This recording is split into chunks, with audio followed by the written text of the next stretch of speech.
ગૃહ રાજ્યમંત્રી હર્ષભાઈ સંઘવીએ જામનગર પોલીસની કામગીરી બિરદાવી છે। જામનગર એસપી અને આખી ટીમને અભિનંદન પાઠવ્યા।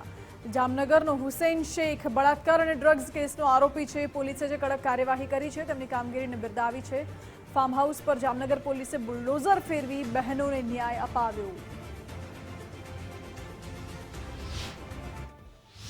અને ખાસ કરીને હું તમારા રાજ્યના સૌ બહેનો વતી ગુજરાત પોલીસ અને જામનગર એસપી અને એમની આખી ટીમને અભિનંદન આપું છું।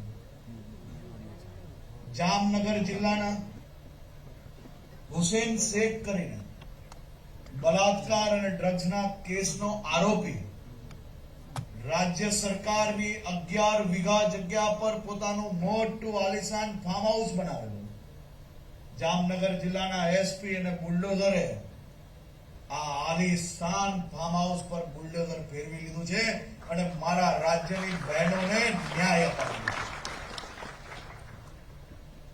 કોઈ ગુનેગાર રાજ્ય સરકારની જમીનો ઉપર જે તમારા જેવા સામાન્ય નાગરિકોને જે તમારા જેવા રાત દિવસ મહેનત કરીને કમાણી કરીને પોતાનું ઘર ચલાવતા અમારી બહેનો આપ સૌની વ્યવસ્થાઓ માટે આપ સૌના હિતમાં જે જગ્યા આરક્ષિત રાખી હોય જેમાં સ્કૂલો હોસ્પિટલો બનાવવાની હોય આવા લુખ્ખા ટપોરીઓ ગુનેગારો જો તમારા હકની જગ્યા પર કબજો કરશે તો એનો સૌથી મોટો દુશ્મન હું છું।